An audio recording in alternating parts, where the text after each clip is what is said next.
Mitra bisnis, lengkap sudah ya beragam indikator yang memperlihatkan perekonomian Indonesia sedang tidak baik-baik saja. Nah, indikator pertama, Purchasing Managers Index PMI Manufaktur Indonesia, sudah bertahan di zona kontraksi atau penurunan selama 3 bulan beruntun. Di sisi lain, kasus PHK hingga akhir bulan lalu juga melonjak hampir mencapai 53.000 orang. Kemudian indeks harga konsumen mencatatkan deflasi selama 5 bulan berturut-turut mendekati ketika krisis 1999 silam dengan deflasi selama 7 bulan berturut-turut. Apa komentar dan saran Anda kepada pemerintah baru untuk mengatasi perlambatan ekonomi Indonesia ini dan bagaimana kita harus bersikap dalam posisi dan peran masing-masing? Silakan di 633-9160 atau WhatsApp call di 0816-924-924. Kalau saya lihat hampir semua negara yang energinya masih import ya, mengalami kontraksi ekonomi ya. Ya, kecuali negara-negara tertentu seperti Vietnam yang upah buruhnya masih murah dan buruhnya pun rajin-rajin, apalagi tanah di sana gratis. Jadi yang bisa dilakukan pemerintah saat ini ya mungkin mengurangi subsidi energi. Nah, subsidi energi ini uangnya dialihkan kepada rakyat-rakyat yang mengalami kesulitan ekonomi. Nah, itu doang saat ini. Terima kasih. Saya pikir pemerintahan Pak Prabowo karena memang dihasilkan oleh pemilu yang cukup solid kemenangannya, tentu akan didukung oleh masyarakat ya. Namun perlu dipahami bahwa masyarakat kita ini sangat rentan saat ini. Kerentanannya itu vulnerability-nya itu bukan karena kita kurang alutsista gitu, kurang pesawat, kurang meriam, kurang senjata M16, karena nggak ada juga perang yang pakai senjata kayak begitu, nggak ada lagi zaman sekarang. Itu orang ngirim 2000 km juga pakai rudal balistik sih, nggak pakai mobil tank lagi. Tetapi kerentanan itu datang dari ekonomi, di mana mencari pekerjaan relatif sulit, harga-harga naik, dan oleh karena itu sangat diharapkan ya buat pemerintahan Pak Prabowo bisa menunjuk tim ekonomi yang tidak menganggap rakyat sebagai beban di satu sisi, tapi di sisi lain dianggap sebagai sumber penghasilan.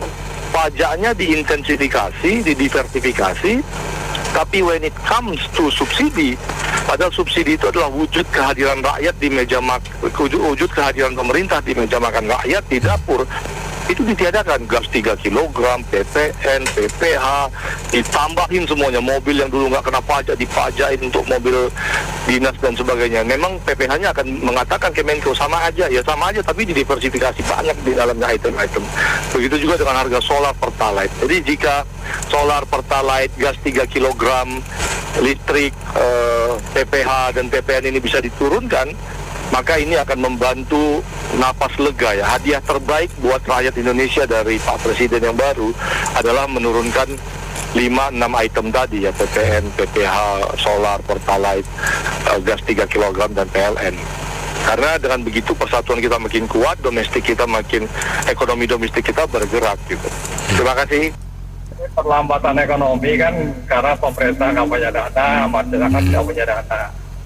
Nah, satu-satunya jalan pemberantasan korupsi harus ditingkatkan, dibuat undang-undang perampasan aset supaya pemerintah punya dana untuk mengelola bisnis dan mengaktifkan ekonomi gitu loh. Karena kalau dari masyarakat sulit diharapkan. Saya singkat aja sih ya. Kalau kata Pak Erlangga itu biasa aja sih. Karena negara mau pakainya pun cuma tetap gajian jalan terus. Nggak berasa dia mah gitu aja ya. Kemarin tuh pemerintah bilang ada kenaikan lah, inilah apa dia punya ekonominya bagus bagaimana. Tapi ternyata tiba-tiba Pak Erlangga bilang lagi kurang bagus ekonomi Indonesia. Dan untuk itu dibilangnya itu udah hanya biasa. Jadi yang nggak biasa gimana gitu? Apa tunggu sampai hancur ekonomi kita ini? Makanya duit pada habis buat korupsi. Jadi negara jadi begini, lama-lama miskin. Akong punya pendapat sih gini, waktu kan tinggal 13 hari lagi kan, dengan peresmian pergantian Prabowo, kita tunggu aja janji-janji dia. apakah janji dia ada isi atau kan nggak ada isi, benar nggak? Kita nggak usah pusing. Apakah dia bisa berubah Indonesia? Kasih nama baik yang sudah kita udah lupakan, nggak mungkin balik lagi. Kalau Prabowo kan tahu penyakit bangsa ini apa, sontoloyo di mana kan. Nah, dia bisa berubah. Kita masa depannya kita lebih bagus. Seperti contoh si Ahok kan, ya nggak, kan meninggalkan nama bagus, ya nggak. Mana tahu nanti dia bisa berubah semuanya, nanti gaji naikin kan lebih enak. Kita tunggu aja apakah dia bisa berubah negara ini. Kalau bisa berubah kan nama dia dikenang di bangsa Indonesia kan. Ya kalau nggak bisa berubah ya bahasa Jawa sampai mawon. Tentunya yang harus dievaluasi adalah program-program infrastruktur yang terlalu berlebihan, itu yang sangat menggerus biaya APBD ya, itu juga harus dievaluasi lagi. Juga PMI itu sangat-sangat angka yang tidak bisa dipungkiri ya, yang sudah sangat turun. Dan daya beli masyarakat, saya sendiri juga pelaku industri juga merasakan daya beli masyarakat itu sudah sangat rendah, dan inflasi juga yang tercatat di bawah 2 digit itu juga mesti dicek kembali. Ternyata faktual di lapangan inflasi itu ataupun perubahan harga itu lebih tinggi daripada yang tertera ataupun hasil dari angka-angka dari BPS. Jadi jangan dipungkiri lah bahwa kondisi ekonomi memang tidak baik-baik saja, dan saatnya untuk sama-sama berbenah diri, fokus pada mengembalikan pada kondisi ekonomi yang lebih bagus. Ya, terima kasih. Iya, memang ya kalau kita lihat ya, apakah ini contoh ya, apakah banyak antrian ya di tempat-tempat penjualan sembako? Apakah ada barang-barang langka ya, makanan-makanan, beras, cabai, daging dan sebagainya? Kita tidak memungkiri bahwa perang yang terjadi di Ukraina ditambah dengan Timur Tengah itu memperparah. Yang kena dampaknya kayaknya bukan cuma Indonesia ya. Nah, oke, kita kembali pada solusi yang seharusnya perlu ditingkatkan oleh pemerintah adalah ketahanan di dalam negeri. Kita mengurangi impor. Salah satunya BBM. Ya. Nah, misalnya nih, bagaimana sinar matahari itu dimanfaatkan sebanyak mungkin, mau untuk listrik lah, mau untuk rumah tangga lah. Syukur-syukur bisa dipakai di industri, ya, gudang-gudang. Itu kan kalau kita lihat di mana-mana, gudang-gudang itu luas sekali, tidak ada yang pakai solar panel. Nah, itu kalau misalnya pemerintah memberikan lah ya insentif apapun itu bentuknya, itu mungkin sedikit demi sedikit bisa mengurangi ketergantungan terhadap impor BBM. Yeah. Kemudian kemarin kan ada rencana untuk masalah LPG ya, LPG 3 kilo dan seterusnya. Nah, saya dengar bahwa sebetulnya kita kan punya batu bara yang cukup banyak yang bisa diproses menjadi gas. Nah, itu sebetulnya kan bisa ya dipakai untuk rumah tangga. Kalau misalnya, ini kami kesulitan masalah teknologi, ya sudah, beli teknologinya.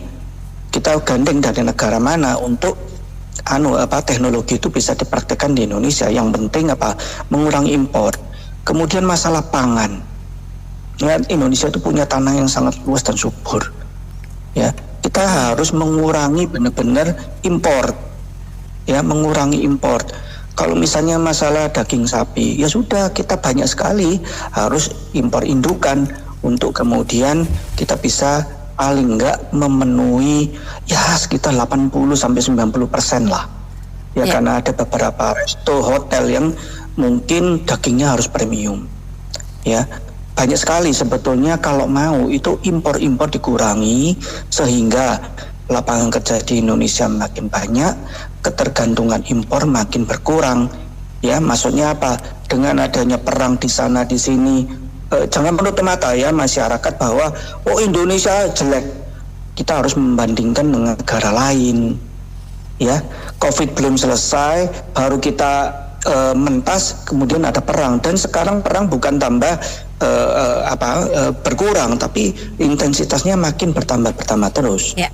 Belum lagi nanti ada potensi ya di Laut Cina Selatan. Ya, kita harusnya memang membantu pemerintah memberikan solusi, bukan cuma kritik, apalagi sampai menuntut, sampai di pengadilan dan sebagainya. Itu malah memperkeruh, mempericuh lah ya politik di Indonesia. Baik. Enggak, saya sih enggak mau kritik apa, cuman saya heran disuruh narik tenaga kerja, belilah barang di dalam negeri tapi contohnya anak muda tuh borong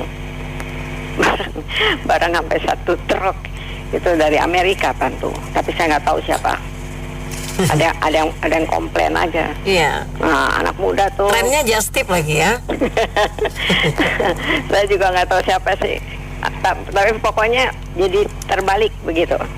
Ya, orang disuruh tarik tenaga kerja beli barangnya, tapi dia borong di luar negeri. Nah sekarang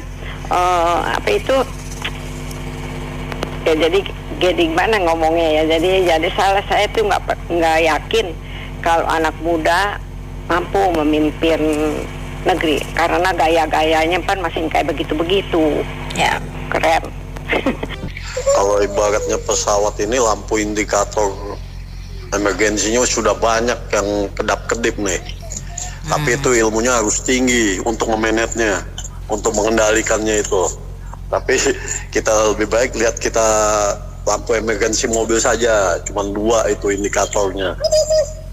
Harus kita benar-benar kita kelola. Tapi untuk ke depan, untuk pemerintahan yang baru ini, Pak Prabowo ini, mereka memilih pembantu-pembantunya harus memang benar-benar steril, bersih. Kalau memang masih ada yang kotor di dalam itu, harus dibersihkan sama sekali. Tidak pandang siapa dia. Untuk supaya Indonesia ini maju. Karena kita sekarang ini kan waduh, udah nggak bisa ngomong, Mbak. Kita sudah tidak bisa ngomong sekarang ini untuk perekonomian, apalagi rakyat jelata ini ya. Kalau mereka itu masih bisa gaji nggak putus, tidak masalah buat mereka lah. Ini untuk para pemerintah ya, para pejabat-pejabat ini, ya enggak? Iya. Jadi kembali lagi saya bilang, Pak Prabowo memimpin ke depan ini, apalagi dia seorang jenderal, dia nggak mungkin ada yang membisikkan ini nggak mau, dia tidak ada yang mau membisik-bisikan. Dia nggak mau ada cawe-cawe lagi.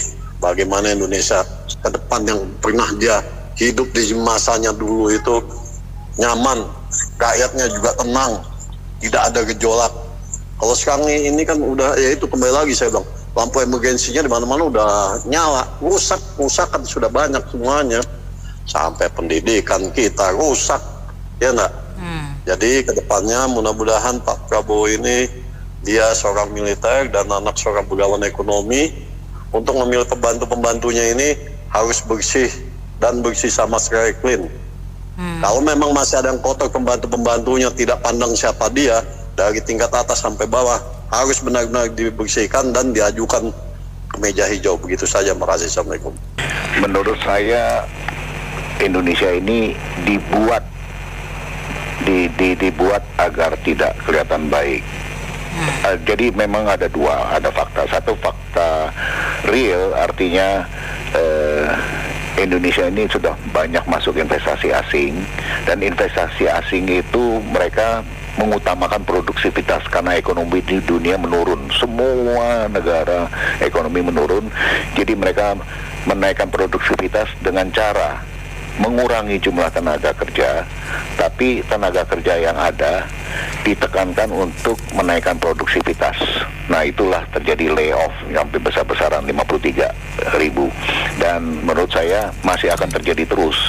Kemungkinan bisa terjadi sampai angka 85.000 yang di layoff di tahun 2024. Jadi ini buat tenaga kerja Indonesia nih hati-hati, karena ekonomi dunia menurun, dan orang-orang asing yang ada di Indonesia maupun perusahaan perusahaan domestiknya Indonesia ikut-ikutan untuk mencari solusi dalam rangka ekonomi menurun dengan cara tenaga kerja dikurangi, tapi tenaga kerja yang ada ditekankan untuk bisa menaikkan produktivitas. Kalau enggak, mereka juga akan di layoff terus. Nah, nomor 2, saya lihat dalam beberapa bulan terakhir begitu semua orang tahu Pak Jokowi sebentar lagi lengser, ini musuh-musuh lama Pak Jokowi langsung unjuk gigi, muncul semua ke permukaan. Dan saya sangat yakin orang-orang itu, oponen Pak Jokowi itu berusaha comeback. Ya, contoh di instansi yang namanya pertanahan BPN itu kacau balau, sangat kacau, karena BPN suatu tempat yang sangat basah. Selain dari Bea Cukai lagi diberesin, tapi juga ternyata tidak bisa beres. Buktinya kemarin terjadi penggerebekan di mana itu Tanah Abang, ya, itu adalah oponen yang menunjuk gigi bahwa jangan sekali-sekali membereskan instansi Bea Cukai. BPN pun begitu, ya. Sekarang ini BPN lagi kacau balau, pergantian pimpinan, kemudian dan lain-lain. Dan kalau kita semua kilas balik ke beberapa tahun lalu, Pak Jokowi minta diadakan namanya OSS, everything online, tapi tidak bisa berjalan mulus karena yang di lapangan, yang namanya ada di daerah itu semua memboikot. Meskipun mulut mereka tidak ngomong, tapi cobalah Anda ke sana. Jadi semua dibikin rumit. Oh, OSS, silakan Bapak coba apply dari OSS. Di OSS itu kadang-kadang dibikin error, kadang-kadang dibikin harap tunggu. Dan itu artinya kita harus datang ke instansi. Jangan pernah percaya online. Nah, itulah kreasi oposisi Jokowi. Jadi keadaan Indonesia itu dikreasikan oleh oposisi. Selain fakta dunia, jadi ada dua kombinasi, fakta dunia yang ekonomi semua negara menurun, Indonesia sebetulnya akan jadi cantik, tapi dikreasikan untuk tidak cantik karena oposisi ingin berkuasa. Menurut saya gini ya, pemerintahan sekarang harus fokus pada mengembalikan pertumbuhan ekonomi, kemudian kestabilan politik, ya. Kemudian dalam hal memilih menteri-menterinya juga harus benar-benar berdasarkan profesionalisme, bukan semata-mata tukar-tukar politik gitu ya. Jadi kita benar-benar dalam kondisi yang berbahaya, sebaiknya Pak Prabowo fokus pada bagaimana kestabilan ekonomi, tidak kembali lagi seperti yang dulu yang memaksakan kebijakan-kebijakan yang cost-nya tinggi tapi impact-nya terhadap pertumbuhan ekonomi sangat kecil. Jadi kembali lagi, tolong pemerintah sekarang lebih fokus pada mengembalikan pada pertumbuhan ekonomi, terutama manufaktur yang sudah melemah. Makanya PHK ini juga harus segera ditanggapi dengan serius. Ya, saya bukan ahli ekonomi ya, cuman hanya kita menjalani aja gitu ya di Indonesia gitu. Kalau kita baca-baca di berita gitu ya di internet, bahkan di YouTube gitu kan banyak membahas ya bahwa ekonomi kita tidak baik-baik saja gitu bahasanya. Tadi kayak PMI kita anjlok, kemudian middle class income banyak yang turun gitu ya. Kalau ya menurut saya sih ini ya itu kita terlalu fokus, APBN kita terlalu banyak dipakai untuk hal yang sebenarnya nggak terlalu urgent gitu, terkait yang pemindahan kota gitu kan. Jadi proyek-proyek yang sebenarnya tidak terlalu penting kita terus ke sana gitu, akhirnya untuk pembangunan kita nggak dapat gitu, sehingga ya itu mempengaruhi manufaktur kita turun, kemudian daya beli masyarakat turun. Nah, ketika semuanya itu turun, pemerintah kan lagi cari uang. Nah, cari uangnya dengan apa? Ya ngincer-ngincer kita juga gitu ya. Ada yang wacana kenaikan pajak lah, subsidi dan lain sebagainya. Nah, itu kan bahkan menyebabkan ya kita yang middle class ini ya agak terguncang gitu ya, agak tidak kestabilan kita kena gitu. Apalagi saya pernah nyampe juga di sini ya, kita kan ditopang oleh UMKM, ditopang oleh yang berkelas gitu ya. Kita bukan kayak Korea Selatan yang ditopang oleh cebolnya gitu ya, dengan keluarga-keluarga kaya itu, atau dengan Jepang yang punya company yang besar yang menopang ekonominya Indonesia gitu. Kita kan enggak gitu. Ya perusahaan kita banyak yang Barito lah, banyak tapi Jarum, tapi kan bukan itu yang menggerakkan kita. Tulang punggungnya tetap UMKM yang menggerakkan ekonomi kita gitu. Jadi ya sebaiknya pemerintah mulai mikirin jangan terlalu fokus ke yang bawah banget dan atas banget gitu, yang tengah juga mulai dibahas karena ya kami ini ya kita ini ya tulang punggungnya ekonomi Indonesia gitu. Thank you. Ya sebenarnya inilah Om ya, maaf ngomong nih, sebenarnya kita nih apa yang jadi capaian ini kalau umpama itu diklaim sebagai sesuatu yang positif, kan kita seringlah dengarkan klaim-klaim yang begitu itu kayaknya kamuflase, bukan sesuatu yang pasti gitu kan. Kayak contoh katanya pengangguran berkurang, apa indikasinya dengan klaimnya? Ya karena dibuka marak untuk angkutan online. Nah itu kan daftarnya mudah tuh, istilahnya relatif mudah, orang dihitungnya orang jadi nggak nganggur gitu kan, berhasil meminimalkan pengangguran kan dibilang begitu gitu kan. Dan sekarang kalau semua mau jadi online terus yang mau jadi penumpang siapa kan gitu. Satu itu. Yang kedua, kalau kayak tadi Om Benny bilang PHK mencapai berapa 53.000 hampir Pak. Nah itu kan dari 53.000 itu bisa jadi ada yang yang jadi penumpang juga gitu kan, yang jadi customernya gitu kan. Jadi berarti kan kalau udah mereka di PHK berarti kan nggak jadi konsumen lagi juga gitu kan, berkuranglah konsumennya. Nah kemudian betul yang Pak Ardo bilang juga, saya setuju, artinya banyak pembangunan yang dibangun tapi sebenarnya itu belum begitu dibutuhkan di masyarakatnya gitu. Kayak contoh saudara-saudara kita di Lampung itu lebih memerlukan pembangunan jalan antara penghubung kabupaten dengan desa gitu kan. Itu kan banyak beberapa kali diviralkan kan jalan rusak. Nah, tapi kan yang dibutuhkan masyarakat di sana itu, tapi yang dibangun jalan tol kan gitu. Artinya oke, mungkin itu dari luar tampak bagus gitu, tapi kan Garuda gagah tapi rusak di dalam gitu kan. Boleh juga singkatannya. Begitu Om. Nah, ya UMKM juga itu betul. UMKM kita cuman sayangnya kan mereka lebih didorong untuk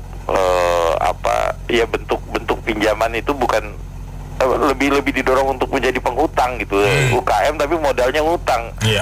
Nggak usaha, yakin deh Om, usaha tuh akan susah maju gitu. Bisa maju tapi majunya itu akan sulit ketika harus berhutang. Berarti kan dia cash flow-nya harus dibagi untuk operasional ya kan, untuk operasional, untuk bayar hutang dan untuk kepentingan dia juga gitu kan. Nah, berarti kan itu juga menyulitkan gitu. Jadi kalau memang mau ini kan kredit, ya kreditnya yang memang benar-benar lunak dan berpihak gitu lah.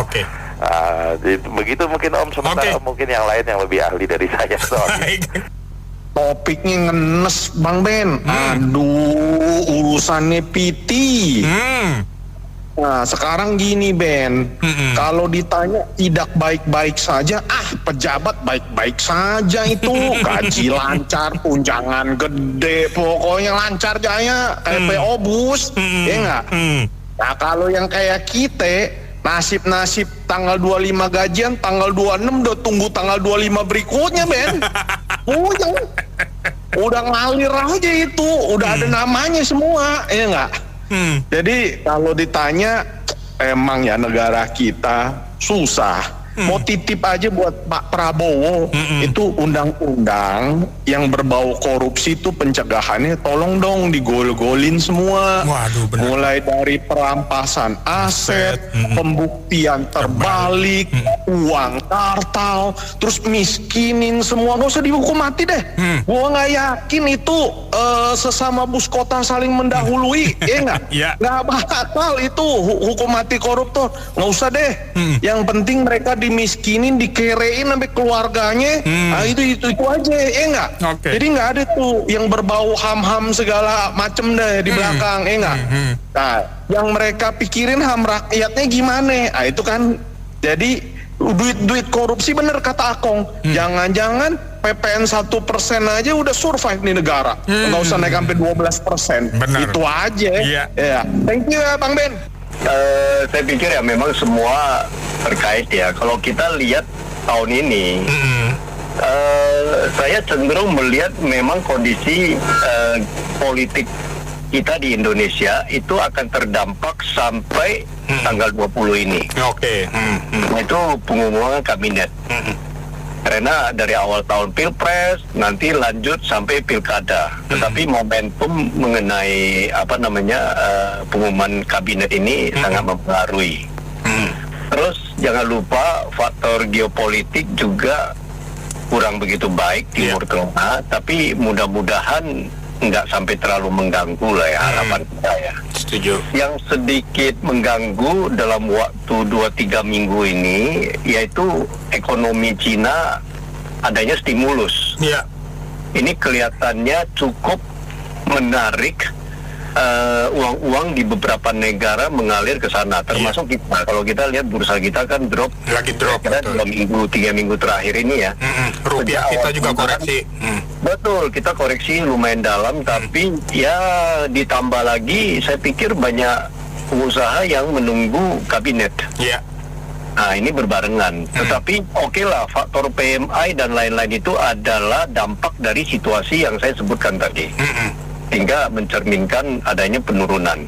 Nah mudah-mudahan fundamental lain sih masih menurut saya masih oke lah ya. Jangan lupa Presiden Prabowo nanti perhatikan kelas menengah. Karena kelas menengah itu adalah kekuatan. Walaupun sering digaungkan UMKM. UMKM itu oke sebagai mungkin penunjang ya. Karena rakyat kita kan banyak, tetapi jangan lupa faktor kelas menengah itu adalah kemampuan konsumsinya itu tinggi. Mereka itu diperhatikan untuk pajak-pajak itu harus hati-hati. Nah, yang lebih penting yaitu jangan lupakan setiap kali kita bicara yaitu yang korupsi. Itu undang-undang itu harus segera digolkan. Karena ketua DPR-nya ini kembali kan Puan kan. Nah, dia sendiri yang sebut nih, nanti lanjut di DPR yang baru. Nah ini Pak FM sering-sering uber berita yang korupsi lagi bro. Yang lain ya mungkin tambah-tambahin lagi ya berita korupsi supaya kita teman-teman di sini bisa menggemakan terus bro.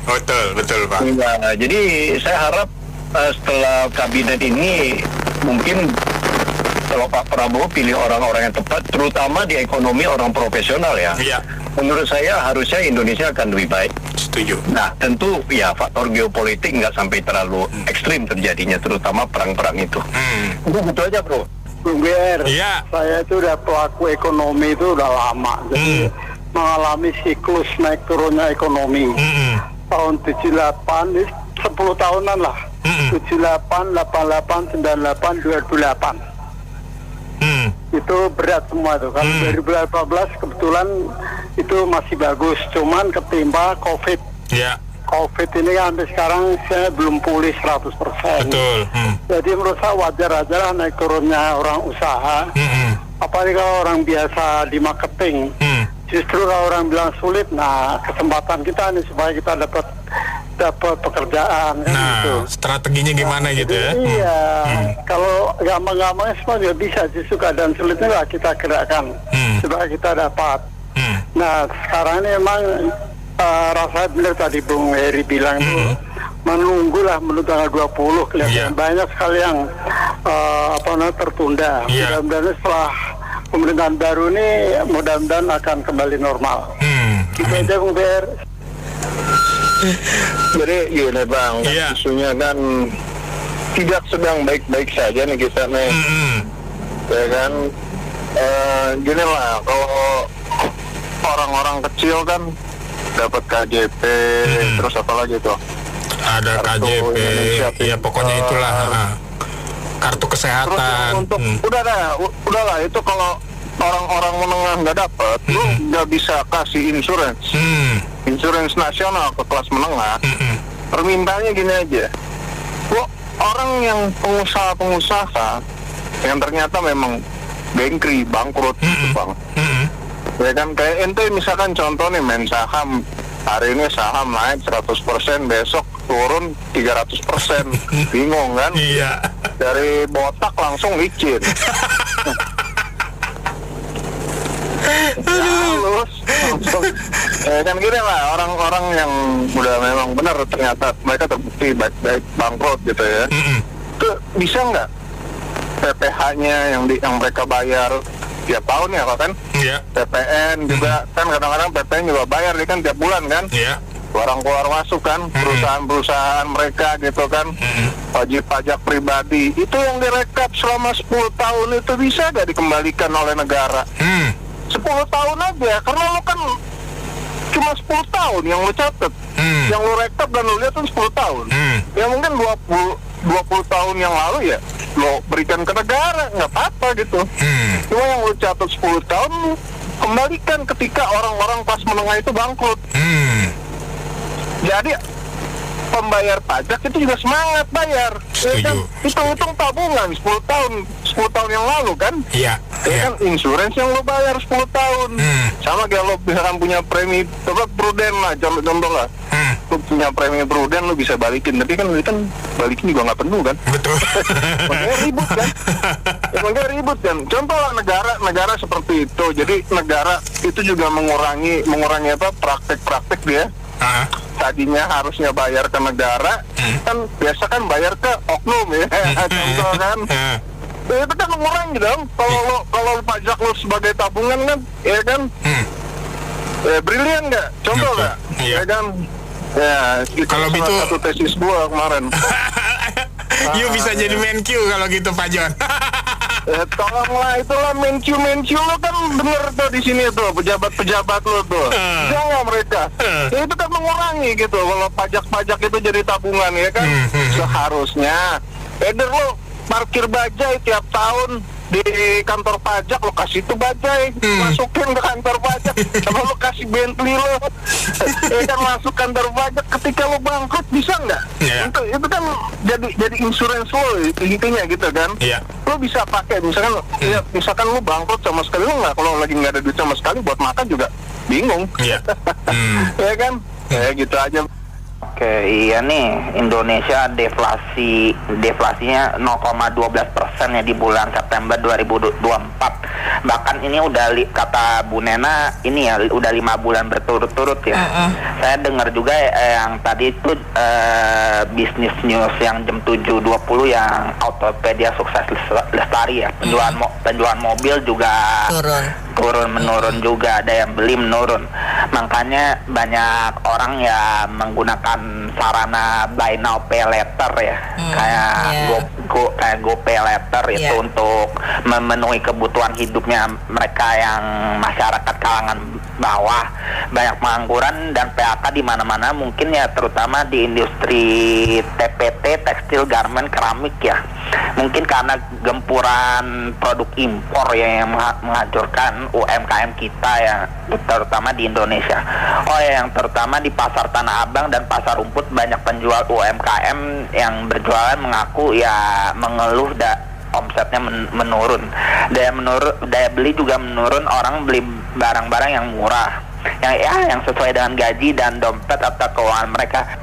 Terus buy now pay later, terus kenapa juga ekonomi Indonesia melemah? Karena kata Direktur Selios Nailul Huda bilang karena dampak kebijakan pemerintah ya yang membuat harga bahan pokok naik, karena pajak PPN mau dinaikin ya yang 12%, turut berpotensi membuat daya beli masyarakat semakin melemah.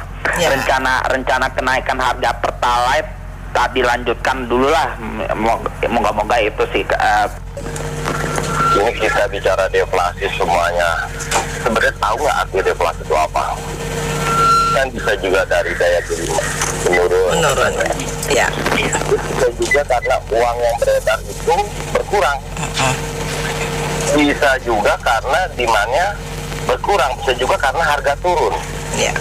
Jadi jangan diributin. Itu bisa karena harga turun juga, gitu loh. Nah, sekarang pada berita, tapi kalau harga naik, inflasi ribut. Ya, nanti permintaan bertambah, harga naik, itu kan hukum ekonomi. Yang terbaik adalah kita udahlah nggak usah ributin deflasi, kita berjuang aja untuk kehidupan. Ya. Begini ya Bu Nena ya, kalau kita ini kan merasakan ya kan sekarang ini semua itu aneh di Indonesia ini ya, karena kan tiket pesawat kita mahal ya dibandingin dengan tiket sebelah tetangga kita ya, terus ke luar negeri kok lebih murah, terus di sini kok lebih mahal. Saya merasakan itulah salah satu pariwisata kita kan nggak jalan juga, terus yang UMKM ini kan bergantung sama pariwisata juga. Yang kedua itu tarif tol itu jangan naik seenaknya dong, seenak perut kayak sekarang mau naik aja, nggak pakai dikasih tahu, udah tahu-tahu bayar tol naik aja, karena kan sekarang nggak pakai uang tunai, kita bayarnya juga langsung di tap aja, jadi uang itu di top up habis gitu. Jadi tahu-tahu udah naik harga tolnya, itu juga merupakan cost buat kita kan sebagai pengguna jalan. Itu salah satunya juga, akhirnya orang kan males berpergian, terus kalau jalan-jalan juga mau naik pesawat berpariwisata kemana-mana kan juga akhirnya males gitu loh ya. Jadi UMKM-nya kan nggak jalan Bu. Nah, terus jadi ya itu mungkin ada hubungannya, karena saya juga bukan pakar ekonomi ya. Tapi so far ya saya berpikir Bapak tadi ngomong pembicaraan sebelum saya itu kan benar juga. Orang deflasi ribut, inflasi ribut, apa dong jadinya? Jadi sebetulnya memang kesalahan pemerintah itu yaitu suka naikin harga aja, naikinnya suka seenak perut. Dan sekarang BBM pun dinaikin lagi isunya, terus penggunaan BBM Pertalite aja juga mau dipersulit, disuruh bikin QRIS, dibikin My Pertamina dan sebagainya. Itu kan sudah membuat orang menjadi banyak pusing gitu. Nah sebetulnya ya pusing gitu ya. Okay, ya terus kan saya berpikir ya, apa sih pemerintah itu banyak sekali. Saya mau ambil contoh ya Bu ya, kita ngomongin kita punya oktan bensin itu 78% dijual di Amerika loh. Saya kalau ke Amerika saya bawa mobil, saya selalu cari yang 78 aja loh, karena di situ 78 yang termurah kan, jadi saya beli 78. Kalau ke Indonesia 90 aja katanya merusak udara kita, itu bohong ya berarti ya, Pertalite kita tuh bohong 90 itu, karena di Amerika itu 78 nggak merusak udara gitu loh. Saya kan kalau ke Amerika saya bawa mobil sendiri Bu, saya cari yang paling murah.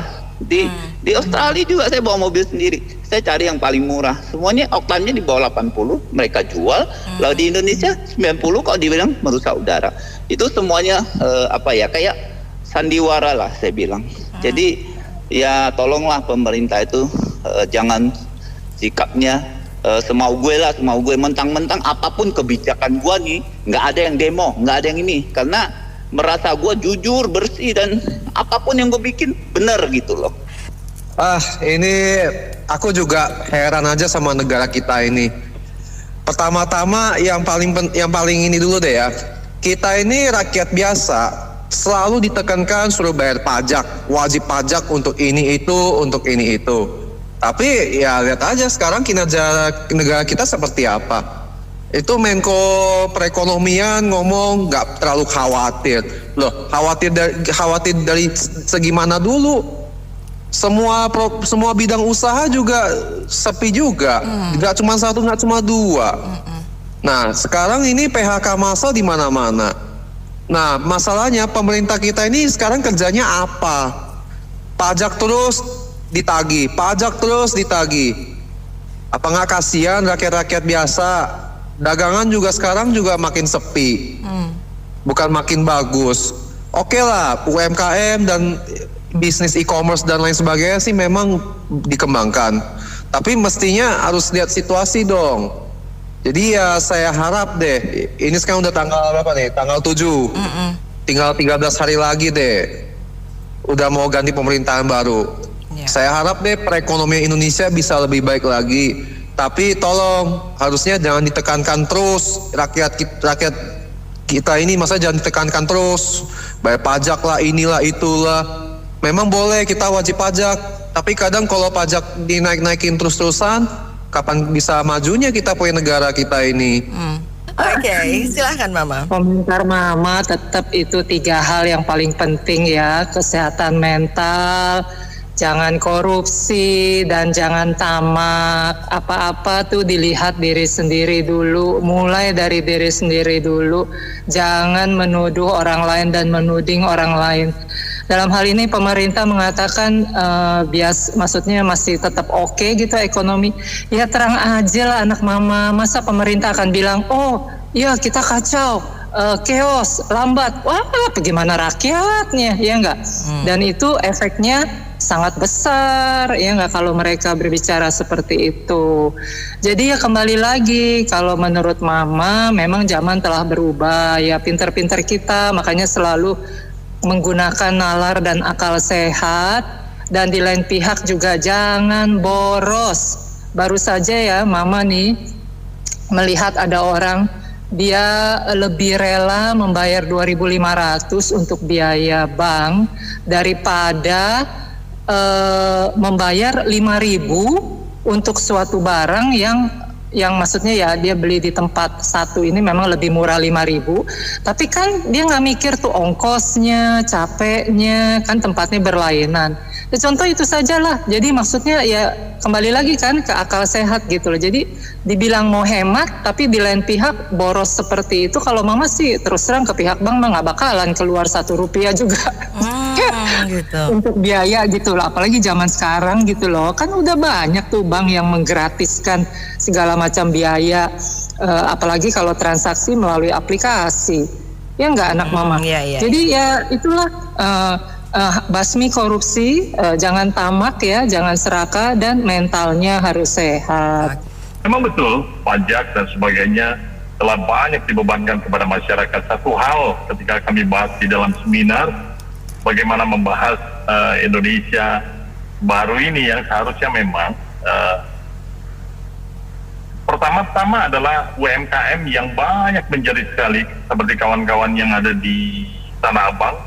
Beberapa waktu kemarin mereka yang bekerja dan berusaha sudah 15 tahun semua tokonya ya kan. Terus kedua, akibatnya apa? Akibatnya adalah pekerja-pekerja itu pasti mereka diberhentikan. Itu yang bicara Mas PHK tadi. Untuk Indonesia katakan bahwa biasa-biasa saja atau mungkin tidak terjadi gejolak, itu buat personnya seseorang. Para menteri memang tidak, tapi rakyat ketika dia mengalami depresi, yang sudah bekerja, harus menghidupi keluarga dan sebagainya, ini menjadi acuan yang memang luar biasa buat diri mereka. Maka kejahatan yang semakin hari semakin bertambah, yang tidak bisa dibendung ya kan, karena kepolisian pun tidak bisa satu persatu, dan narkoba semakin marak. Maka di dalam kebersamaan kami membahas ini, kenapa korupsi pertama itu betul-betul tidak dihadang dengan sebuah aturan-aturan yang sekarang ini sudah ada KPK dan sebagainya, tapi tetap tidak terbendung. Terus kedua, hilirisasi kami katakan bahwa ketika hilirisasi ke lautan, hilirisasi gas dan juga agro, ketika empat macam ini aja untuk betul-betul diarahkan kepada yang benar, maka Indonesia akan lepas daripada krisis. Gak usah ngambil pajak yang lain-lain, gak usah naikin bensin dan sebagainya, di situ aja luar biasa hasilnya. Maka ya semoga aja di pemerintahan yang baru ini tidak selalu membebani masyarakat. Nanti akhir-akhirnya orang mau berjalan pun kena ganjil genap juga, iya kan? Di luar. Ini saya bilang ini bukannya soal pengurangan energi aja. Ini penegakan hukumnya nggak ada di Indonesia ini. Semua tuh harus disikat. Pak Prabowo berani nggak menyikat itu semua? Tegakkan keadilan, tegakkan hukum yang benar. Karena ini pungli semua. Pungli ini membuat biaya tinggi. Korupsi membuat biaya tinggi. Banyak pengangguran. Pengangguran menimbulkan kemiskinan. Nah ini yang jadi masalah. Uang terlalu banyak keluar, tapi pemasukan nggak ada. Ibaratnya Indonesia ini seperti gudang, bukan pabrik. Kita tidak punya piutang kita di luar negeri. Seperti Cina punya piutang, seperti Jepang punya piutang. Ya kalau mamanya goyang di dalam negerinya, dia bisa ngambil piutangnya di luar negeri. Seperti di Afrika Selatan dia punya piutang. Jepang punya piutang di Indonesia. Diambil dari Astra. segala macam. Kita nggak punya piutang, itu tinggal cuma utang aja yang banyak. Jadi udah gitu nggak ada lagi penegakan hukumnya, susah di sini. Jadi Prabowo ini jadi presiden dibebani utang begitu banyak, 8.500 triliun itu harus dibayar. Ini udah mulai mengapa-ngapan ini. Semuanya nggak bisa ditolerir lah sekarang ini. Mesti disikat habis ini. Ini seperti kejadiannya seperti Cina tahun 49 waktu Chiang Kai-shek dengan Mao Zedong itu habis-habisan, hancur-hancuran tuh waktu di zaman Chiang Kai-shek. Makanya mesti revolusi bener-bener nih. Jadi sebenarnya yang duduk di wakil rakyat, katanya wakil rakyat, rakyatnya mau undang-undang perampasan aset, mau undang-undang pembuktian terbalik, itu katanya wakil rakyat kok nggak digol-golin. Mereka digaji dari pajak, tapi nggak mau dijalanin. Coba deh dijalanin, karena kan kita nggak mungkin hukuman mati koruptor. Itu nggak mungkin lah, pasti banyak HAM lah segala macem. Ya udah itu aja, pembuktian terbalik, perampasan aset, uang kartal dijalanin. Coba kita lihat, ada yang berani korupsi, pasti miskin mereka semua, KTP-nya ditandain, hak politiknya dicabut. Kan biang kita korupsinya dari atas sampai paling bawah, udah gawat ini. Jadi kalau dibenahi uang-uang korupsi, mungkin negara kita maju. Cuman mereka pejabat-pejabat nggak mau negara maju. Yang maju pribadi-pribadi mereka aja. Rakyat mah tetap susah. Ini ungkapan transparansi secara gamblang ya, diuraikan kepada publik sehingga publik mengetahui secara jelas sampai sejauh mana tolak ukur pemerintah mengatasi keadaan seperti ini gitu loh. Nah sekarang pertanyaannya kan, RI 1 Kijang mendatang nih Pak Prabowo ingin mengambil aset orang-orang yang korupsi ya. Ini ditunggu keberaniannya Mbak Nita nih. Karena memang betul yang memberikan aspirasi sebelumnya itu mampu nggak memberantas korupsi sampai ke akar-akarnya. Saya kira ini sulit ya, saya pesimis ya. Karena gini, birokrasi di Indonesia ini regulasinya adalah kalau menjadi pejabat daerah dari tingkat wali kota, bupati di daerah-daerah ya, selain di Jakarta kan dipilih ya dari gubernur. Kalau di daerah itu melalui pemilihan langsung, general election ya, pemilihan umum langsung secara direct. Itu membutuhkan banyak dana. Contohnya Mbak Anita menjadi calon bupati nih, Mbak Anita harus mengeluarkan 17 dana tuh untuk diusung oleh partai tertentu ya, supaya bisa terpilih. Nah kalau terpilih, ya mohon maaf nih, kalau saya salah penafsiran, Mbak Anita kan punya ambisi dong, ambisi duniawi kan, gimana caranya itu menggalikan dana yang udah dikeluarkan Mbak Anita kan. Mbak Anita udah jual rumah, jual tanah, jual mobil, jual motor, segala macam, itu harus kembali Mbak Anita. Nah ini pemikiran-pemikiran yang ini yang berhubungan dengan hilangnya aset-aset Mbak Anita pada saat mencalonkan kan, udah diberikan pada publik dan hasrat untuk mengembalikan. Nah ini jadi persoalan nih. Jadi saya kira untuk memberantas korupsi ke akar-akarnya sulit saya kira. Cuma sedikit-sedikit mungkin Pak Prabowo punya keberanian supaya pada saat nanti korupsi akan hilang. Mungkin nggak bisa 100% ya, 10%, 20%. Saya kira itu aja sih Mbak. Indonesia kan zaman tahun 90 itu tumbuh 7%, 8%. Itu yang dilakukan Presiden Soeharto itu. Waktu itu dia turun ke bawah. Yaitu kalau habis dulu dia ke Kerawang tuh, ke Kerawang, turun ke sawah biar swasembada pangan, ya kan, swasembada pangan nanti petani diajari cara nanam, berkatanya dianjur enggak kamu nanti berasa tabung di Bulog gitu. Itu saat itu Bulog nggak boleh jualan karena apa? Karena di bawah itu banyak pedagang kecil di pasar-pasar, sehingga pasar-pasar itu hidup, jangan diganggu, itu kasihan masyarakat kecil. Makanya dia cari makanya kan pisaunya seperti itu kan, nggak kayak kita bisa loncat ke tempat yang lain. Kalau dia kan seperti itu sekarang tuh BUMN kita itu pada bisnis nggak bisa satuan dividen, tapi bisnis anak-anak orang-orang kecil itu dikasih secara gratis. Akhirnya aja pedagangnya mati di pasar-pasar karena gratis. Yang pedagang mereka nggak laku, Pak. Itu kan salah satu sebab kebijakan pemerintah yang nggak tepat gitu pendapat kita. Nah kalau mau bantu pemenang masyarakat itu yang produktif saja. Yang produktif kita bantu biar apa? Biar otak dia berkembang, masyarakat bawah itu biar lama-lama jangan jadi orang yang selalu dikasih tapi masih ke depannya.